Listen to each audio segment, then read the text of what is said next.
1971. In 1971, the convertibility of dollars to gold was suspended by President Nixon. Before 1971, all dollars were redeemable for gold. A fixed price of $35 per ounce gave people all around the world the confidence that the paper bills they were accepted for their products and services were worth something meaningful. Having the dollar pegged to an asset like gold meant that people could trust the dollar bills they were accepting, and so they wouldn't have to convert the dollars into different currencies as much. People trusted that the dollar was pegged to $35 for 1 ounce of gold, so much that converting dollars into gold wasn't necessary. Why convert your easily portable, divisible, fungible, durable unit of account and medium of exchange from a dollar bill to a shiny rock that can do the same, but then just way more difficult? There was no need, the dollar was as good as gold. The dollar under the gold standard allowed nations to trade with each other using a currency that was redeemable for something you couldn't create more of out of thin air. The chemical properties of gold together with its scarcity make gold an excellent store of value. When countries trade with each other, they have to decide what currency to use. If two countries both have different currencies, then how do you decide what currency to use for the trade? Using a currency that not only both, but all countries want benefits all countries. Country A does not want to use country B's currency, and vice versa. Both countries A and B want to have country S's currency because country S said their currency is redeemable for gold, which is known to be valuable worldwide. Country A and country B both do everything in their power to get the powerful currency that country S has. The way they do this is to sell products and services to country S.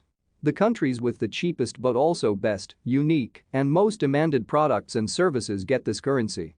This seems great and a natural progression of how business is done. All countries and all people compete with each other, and through the competition, all people are taken care of and surrounded by an abundance of great products and services. Humanity can flourish with free effective trading and the division of labor that is spawned from a system where money is valuable and people have incentives to be the best versions of themselves, since there is, while creating more, hope for the future. The thing is that this free market process of people working together, doing cool shit, is interrupted by fucking up the money. See, what happened was that country S with the cool convertible precious gold money was printing more bills than it had gold, resulting in that country S could keep buying all these great products and services from all around the world without having to produce something they can sell. Except for the paper bills with numbers on them, of course. Other countries made sure they would have the cheapest, best, unique, and most demanded products and services for sale to be able to compete with other countries acquiring the dollar. One of the easiest ways to do that is to devalue your own currency by printing more of it. In a nutshell, you can make the following calculating example. Country A and B produce the same products and services equally. Country A has $1 in their economy. Country B has €10 in its economy. Country B decides to print an extra €90. So country A, their economy equals $1, which equaled country B's entire economy of €10. Now that country B has printed extra euros, their economy is magically valued at €100. Dividing $1 by €10 is $0.1 per euro. Dividing $1 by €100 is $0.01 per euro. The thing to understand here is by creating more of something and not creating more of the other thing just decreases the value of the thing you can create more of. It does not create incentives to work harder, save more, grow productivity, or be honest. You are simply just diluting the value of the economy. Adding water to everyone's wine. Naturally, people wanted to convert their dollars back into gold. But since the United States printed so many more dollar bills than they had gold reserves, the United States just said no. The French called the superpower that the United States had America's exorbitant privilege. The following quote by Barry Eichengreen is a summary of what this privilege meant. It costs only a few cents for the Bureau of Engraving and Printing to produce a $100 bill, but other countries had to pony up $100 of actual goods in order to obtain one. The power to print money for nothing and then buy whatever you want with it is a power that will even corrupt the most responsible person.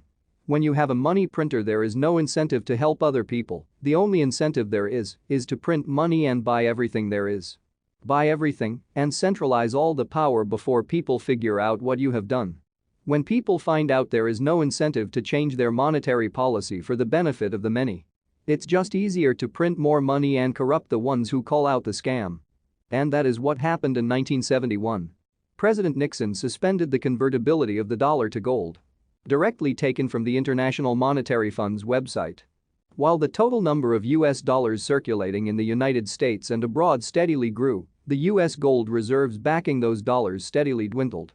International financial leaders suspected that the United States would be forced either to devalue the dollar or stop redeeming dollars for gold.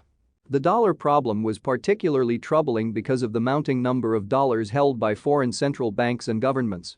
In 1966, foreign central banks and governments held over $14 billion US dollars. The United States had $13.2 billion in gold reserves, but only $3.2 billion of that was available to cover foreign dollar holdings. The rest was needed to cover domestic holdings. If governments and foreign central banks tried to convert even a quarter of their holdings at one time, the United States would not be able to honor its obligations. In other words, on paper, even with a dollar convertible to gold, the United States was bankrupt. But since the United States just did not keep its end of the promise, they weren't bankrupt. In more direct words, I ask you to sell me your cool stuff and promise to pay you. You give me your cool stuff, and I just don't pay you. In more radical words, I tell you to sell me your cool stuff and promise to pay you knowing that you need the fake money I just printed so you can buy cool stuff from others, and this continues spiraling down to the bottom where there are just slaves not getting paid so everyone else can have cool stuff. From the top to the bottom through money printing, every layer is more enslaved than the one above. This is the true meaning of the rich getting richer, the poor keep getting poorer, and the middle class disappearing. Quite confusing stuff, right? It is on purpose. It makes no sense from an outside perspective. Harsh words, I know, and I am sorry that this is reality. Like Morpheus said. Remember, all I'm offering is the truth. Nothing more.